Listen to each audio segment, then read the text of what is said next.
Baik, bismillahirrahmanirrahim. Assalamualaikum warahmatullahi wabarakatuh.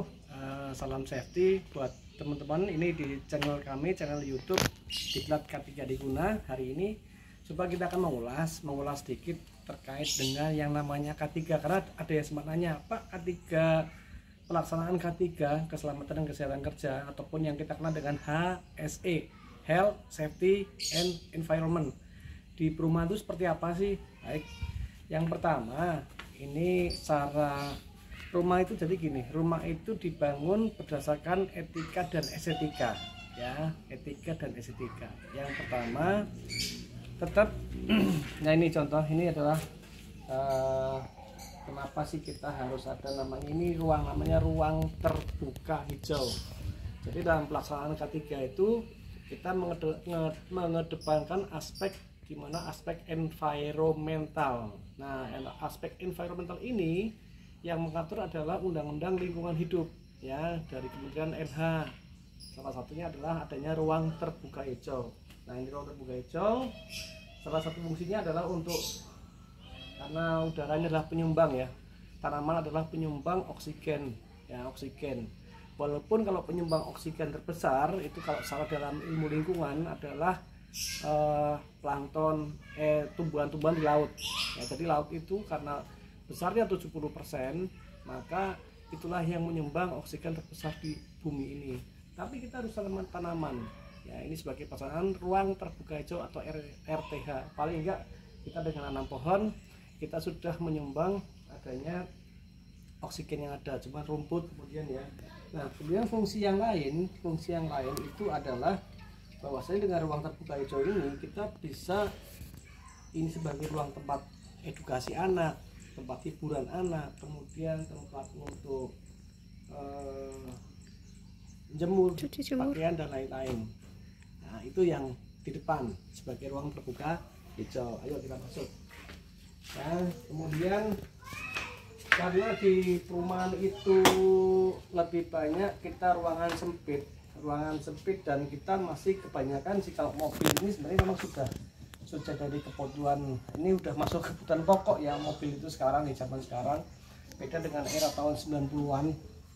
Nah, maka kita harus menyediakan namanya APAR, ya, APAR ini sebagai salah satu sangat proteksi. Ini juga pernah ada yang nanya juga, Pak, naruh APAR emangnya banyak kebakaran? Enggak, justru dengan adanya APAR kita ini adalah meminimalisir. Jadi tujuan K3 itu keselamatan dan kesehatan kerja. Nah, tadi kalau yang ruang terbuka itu aspeknya aspek E, ya, environmental, HSE, fungsi environmental. Sekarang fungsi safety-nya adalah untuk menjaga apabila kita terjadi kebakaran. Jadi APAR ini digunakan untuk kebakaran awal atau mula, ya, yang ada namanya masa penyalaan atau ignition point, ya, di 0 menit sampai ke 3 atau 4 menit. Jadi kita pada saat sekian menit itu harus menggunakan APAR sampai 10 menit awal. Oke, masuk yuk. Nah, APAR itu bukan hanya dipasang di tempat yang ada mobilnya yang punya potensi kebakaran, salah satunya juga di dalam rumah. Ini paling enggak untuk cover area dalam rumah, ya, kita ada AC, ya, kemudian ada peralatan komputer, laptop dan lain-lain elektronik, ya. Ini fungsi dari fungsi S, safety. Oke, sekarang kita ke fungsi health. Dengan ruangan yang kapasitas kecil seperti ini kita tidak memerlukan tidak perlu memerlukan ruangan AC, tidak memerlukan kapasitas AC yang besar. Ini sebenarnya cukup di setengah PK, ya, setengah PK ataupun 1 PK lah. Nah, kalau 1 PK ini terlalu dingin. Nah, makanya untuk membagi biar tidak terlalu dingin, maka kita dengan setengah PK, 1 PK itu dibagi 2. Jadi AC-nya itu AC untuk sebelah dan AC untuk kamar sebelah. Jadi seperti ini, ya. Seperti ini. Nah, itu fungsinya fungsi health. Jadi tidak terlalu dingin karena yang kita terima, suhu yang kita terima itu kalau secara kesehatan itu hanya tidak boleh lebih dari 21 derajat, itu terlalu dingin ya. Cukup sebenarnya di 21 derajat panas Pak. 21, Oh, 21. Bukan 30, beda. 31 itu panas, ini 21 terlalu dingin.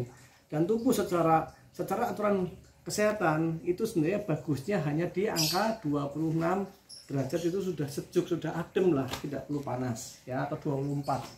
Itu dari fungsi H atau health. Nah, sekarang kita kembali lagi ke fungsi S lagi. Nah, karena kita punya area-area, ini adalah area dapur, maka kita juga siapkan apar juga. Ada 2 apar yang saya siapkan. Nah, ada 2 apar. Nah, ini belum saya pasang, tapi apa paling enggak saya pasang di sini ya. Saya pasang 1 untuk cover area dapur. Kalaupun ini yang kita bawa, yang ini sebetulnya apar yang saya bawa di mobil, jadi setiap kali pergi ini apar saya bawa ya. Terus itu fungsi S lagi. Sekarang fungsi E, environmental lagi lah. Kita harus punya namanya ruang terbuka hijau lagi. Nah, ini ruang terbuka hijau, kita punya tanaman gini.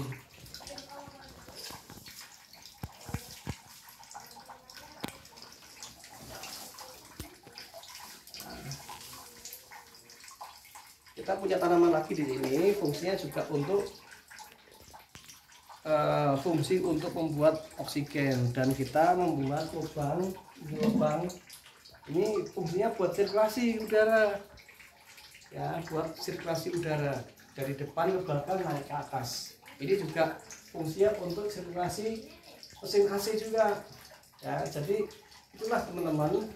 Jadi kalau ngomong-ngomong K3, keselamatan kesehatan kerja, ataupun HSE, Health Safety and Environmental, itu bukan hanya kita ngomong di pabrik, di perusahaan, di kantor, tapi di rumah itu harus diciptakan fungsi HSE juga di rumah. Karena apa? Ingat, karena sehebat-hebatnya kita, kalau kita tidak bisa menjaga anak dan istri ya, dan tidak bisa memberikan edukasi K3 HSE pada anak dan istri, percuma ilmu kita tidak akan sempurna. Kenapa? Kita pada saat bekerja, kita mati ya, perusahaan meninggal, teman-teman kantor, bos itu hanya datang sekali. Ingat ya, bos, teman-teman kantor hanya datang sekali pada saat pemakaman, habis itu lupa pada kita. Tapi kalau anak dan istri itu akan ingat terus dan mendoakan terus. Dan ingat ya, amalan yang baik adalah amalan ilmu, meninggalkan ilmu dan meninggalkan anak yang berbudi soleh ya, yang akan selalu mendoakan kita. Itu saya kira itu aja. Ini adalah K3 di rumah ya teman-teman paham. Ayo sama-sama kita ciptakan K3 ataupun HSE di rumah, itu yang paling cepat. Begitu saja, terima kasih. Nantikan lagi di channel YouTube kami, Diklat K3 Diguna. Salam dan wassalamualaikum warahmatullahi wabarakatuh.